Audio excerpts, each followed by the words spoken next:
Assalamualaikum warahmatullahi taala wabarakatuh. Bismillahirrahmanirrahim. Alhamdulillahirabbil alamin. Wassalatu wassalamu ala sayyidina wa habibina wa syafi'ina Muhammad wa ala alihi wa sahbihi ajma'in. Tuan-puan, muslimin muslimat yang dirahmati Allah. Pertama sekali, saya ingin mengucapkan pada pagi yang penuh berkat 28 Sya'ban. Ini saya ingin mengucapkan selamat menyambut bulan Ramadan Al-Mubarak yang insya-Allah akan menjadi tetamu kita dalam sehari dua lagi.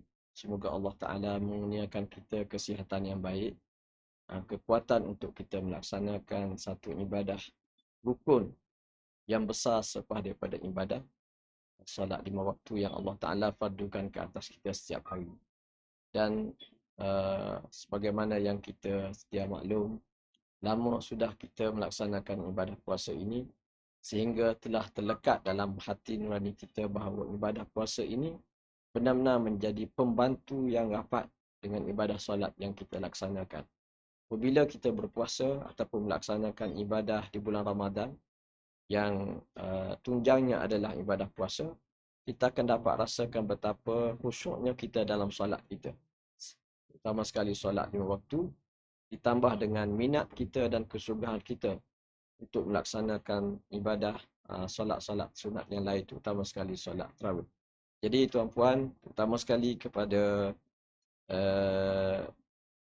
kawan-kawan saya, rakan saya di Parlimen Bacok, marilah kita sama-sama terus berdoa. Semoga Allah Ta'ala sampaikan kita ke bulan Ramadan yang penuh kemuliaan ini.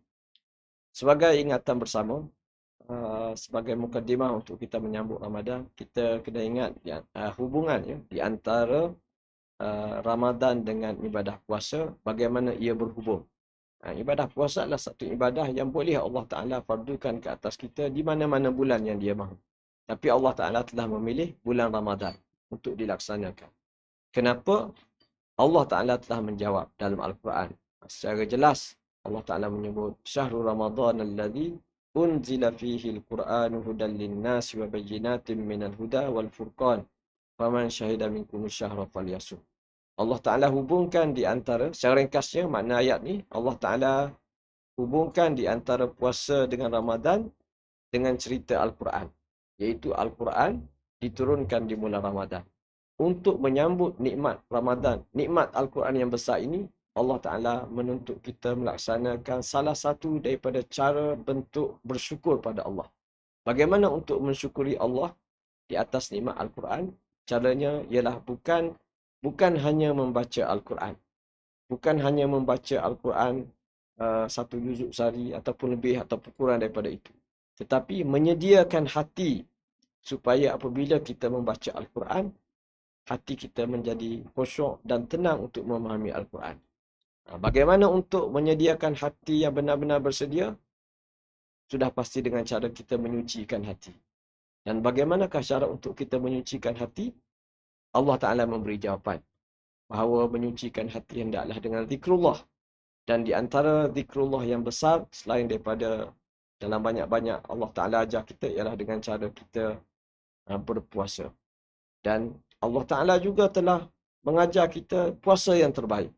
Puasa yang terbaik adalah puasa berturut-turut selama 30 hari dalam bulan yang paling agung iaitu bulan Ramadan. Itu semua, tuan-puan semua, harus kita ingat bagaimana Allah Ta'ala telah menyediakan masa yang terbaik untuk kita menyucikan hati.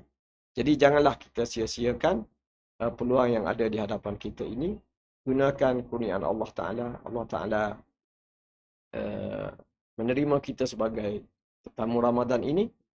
Kita gunakan sebaiknya untuk memastikan kita berjaya dalam hidup kita, mencapai matlamat yang Allah Ta'ala mahu, supaya kita hidup beribadah kepada Allah Subhanahu Wa Ta'ala. Dan sebagai yang terakhir, tuan-puan semua, hidup ini ada susah, ada senang. Ada masanya kita berjaya dan ada masanya kita gagal. Dan janganlah kita menganggap bahawa kegagalan dalam hidup, dalam apa-apa usaha kita dalam hidup kita ini sebagai menjadikan kita sedih melampau. Atau kita anggap sisi gelap dalam hidup kita. Bahawa apabila kita gagal, inilah sisi gelap hidup aku. Tidak.